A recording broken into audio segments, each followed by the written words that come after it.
Hi guys, how's it going? It's just another quick video, and I've promised it to you guys for a while. We're going to look at the Dali Epicon 2 speakers. They are my newest purchase for my hi-fi kit. I've owned them now for about 2 months, so they've been well driven in. I think they must have been played for over 150 hours, because I use them for the TV as well, so sound amazing for a dark magic into my Roxanne amp. So this is Dali's flagship speakers, highest in the range. So the Epicon range is the highest range they do. Where in comparison to ranges such as the Rubicon ranges, which is the one directly below, where the bookshelf is £1,200 to £300 depending where you buy it from, compared to £4,000. So you're looking at like 3.5 times the price, 3 times the price, depending on where you shop, to jump from the bookshelf Rubicon 2s to the Epicon 2s. There is argument that there's only about, depending where you look again, like 40% to 60% improvement or difference between the two ranges. But obviously it is marginal gains at that kind of level, and you do pay more for that extra bit every single time. Owning them now for 2 months, I have to say I'm extremely impressed. I think they sound amazing. Really bassy speakers for me, the size of them. They've got a 6-inch driver and it sounds incredible. I have to say the tweet is pretty good as well. It's pretty sharp. There's a nice balance between warmth and depth in the bass, and a nice controlled juicy bass, as well as kind of a sharp high frequency notes. So it's perfectly toned to my listening taste. I have to say, comparing them directly to the Rubicons, they are a massive improvement. You would expect that with the jump up in price. They've got some new technology involved in these ranges. So I believe, from what I've spoken to one of the Dali reps, there is a patent on the SMC technology. So it's a soft magnet technology. It's basically the magnet pulling the driver out. They've used a new composite, and it's I think it's made in Britain actually. The composite. Don't quote me on that. Made in Britain, and they've got a patent on that because it's a new technology for pulling the driver out. So it's meant to be more controlled, more dynamic, and also more basically effectively pulls it out at a faster rate, but also in a more controlled manner, which is what you want from speakers. You want them to be dynamic, but you also want them to be controlled. And I'll give you some close-ups as well of the speakers in a minute. So guys, a couple of things to note about the speakers. Obviously you've got the Dali Smc Driver Technology, if you can read that there. It's a soft magnet compound, basically reduces resonance, whilst also allowing them to perform at kind of higher powers effectively, become more dynamic, more fluid in their performance. Aims to reduce distortion as well. So it's a kind of a technology that I think Dali have actually patented themselves. I think they, which they also claim to have invented and kind of, I guess, brought to the market. I believe they actually did so in Britain, actually, which is quite interesting. From what I remember talking to the Dali rep, so this technology is used in both the soft dome tweeter and also the woofer. So the woofer sits in an aluminium chassis. Again, it's kind of a wood fiber compound again. So I guess what you effectively is just a paper. Dali always like to stick to their paper cones. They do sound great. I mean, you can't deny that at all. There is obviously the risk over time that the paper starts to become like, the fiber starts to deteriorate, especially if you're driving them at higher depths. But and volumes. Realistically, people over time have had speakers for 20-30 years, and they've been paper drivers, and they've been fine. Yeah, there's a small risk though. The cabinet itself is actually a 6-layer MDF with a beautiful veneer kind of on top of it. Whether you choose to have that white, black, walnut, or the ruby, which is this one here, it's completely up to you. It's super high gloss as well, so it looks really smart. The MDF obviously maintains its structural strength and integrity. The back to the woofer, sorry, it's a 6-inch woofer, 6.5 inch, sorry, which is across the rubber. The rubber is obviously meant to kind of be as reactive as possible.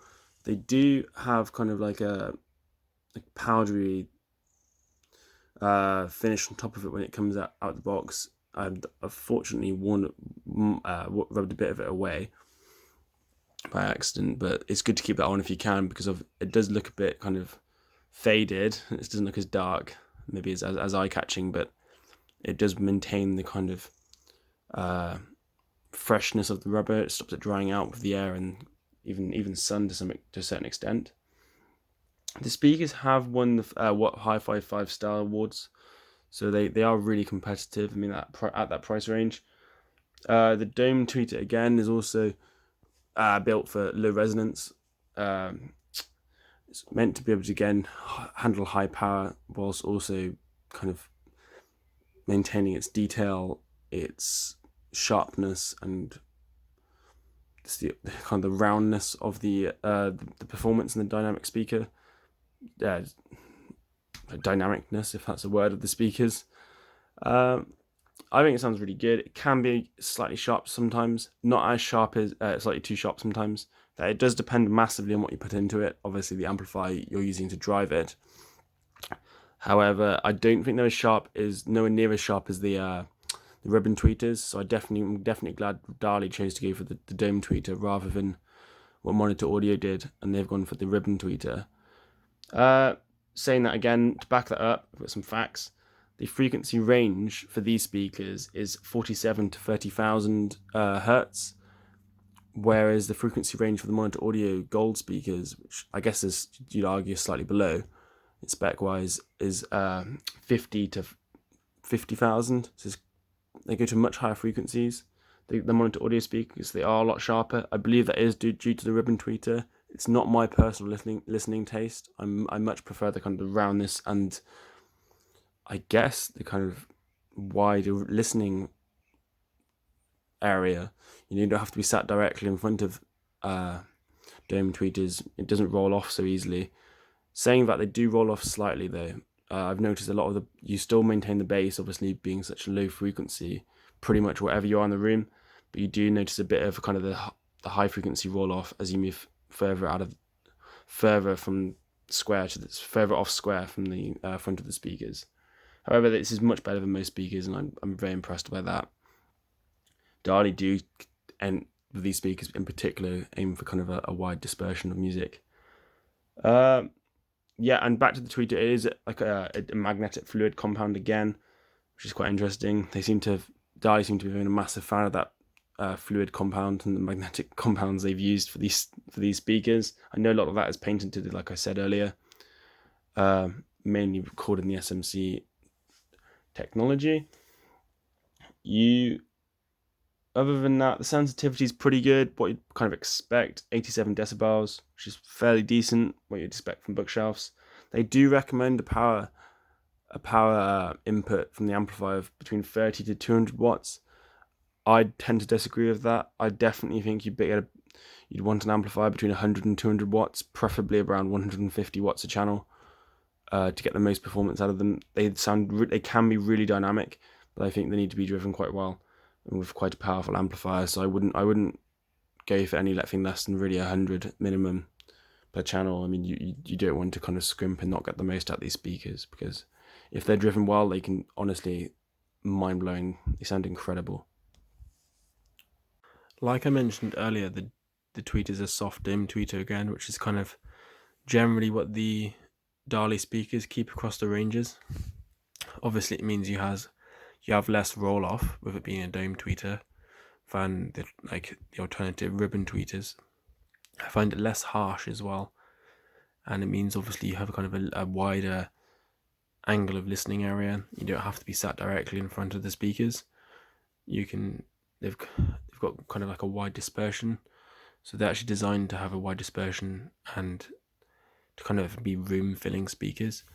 I find that's pretty true actually. I mean, my room's, I'd say, fairly medium to large sized, and 2 bookshelf speakers do a brilliant job, and actually I think sound better than my previous bookshelves or floor standing equivalents. So I had the Opticon 6s for a while.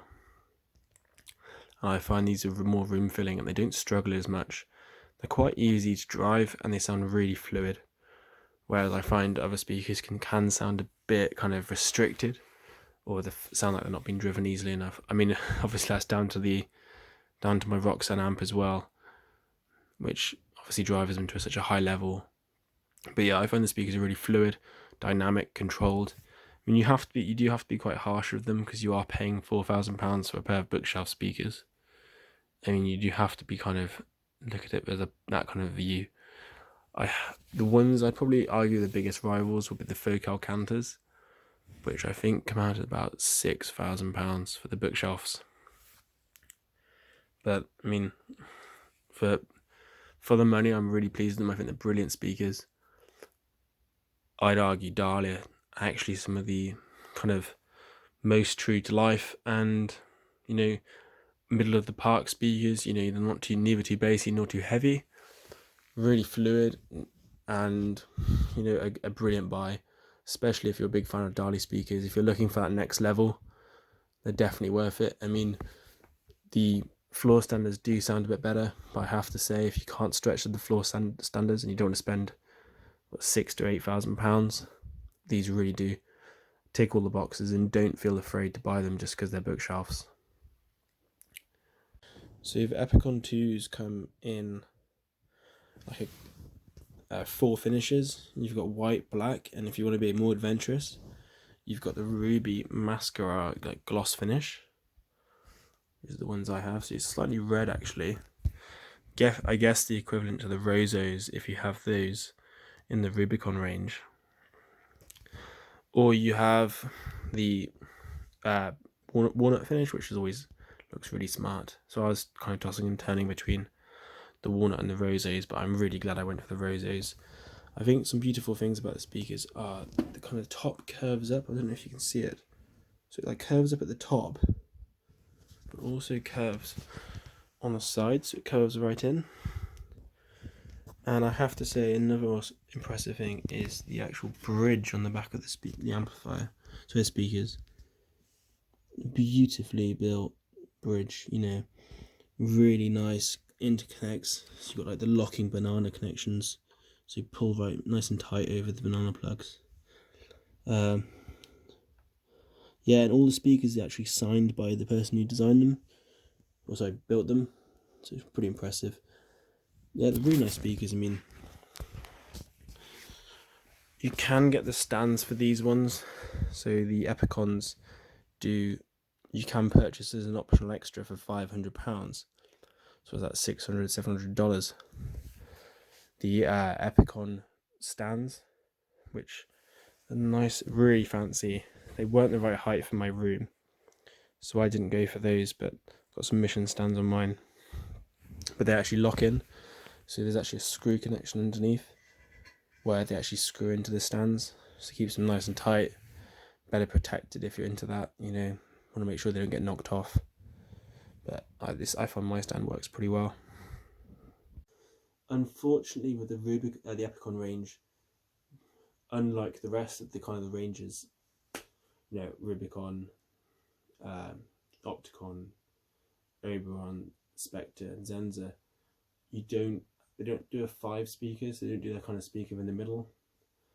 I'm afraid you have to jump between the 2s, the bookshelves, or kind of the 6s, which are the kind of 2 woofer floor standards, and they do have a top of the range 8s, which I imagine sound amazing, and they come out at like £8,000 to £12,000. They do a centre speaker as well, so if you have that budget available, you could have a full surround sound kind of home cinema system. All in all, the Epicons are brilliant. I mean, you wouldn't go wrong with buying them at all. I personally do prefer them to the Monitor Audio Vote, the Platinum range. I find them less harsh with the treble, a bit warmer as well, and kind of a big juicy bass. Critically, There is a bit of bass roll off, sorry, I guess high frequency roll off actually. They do have the wide dispersion technology, but I do find when you kind of get at an angle, you know, off center wise, so off a right angle, once you kind of get, you know, 60 degrees off, start to close that gap, you end up you do find you kind of just get that bass. You lose a lot of the treble, so you can't really listen to them off center too much. I mean, more than maybe most speakers, but by no means to kind of an extreme level. Finish wise, it got six layers of MDF. You know, it almost does feel like solid wood. The cabinet build quality is brilliant. I mean, accessories wise, you get obviously the bridge as you would expect, and like a manual, some bits and pieces. Nothing major, and a good manual how to run them properly, which is really useful. Definitely worth reading if you do buy the speakers.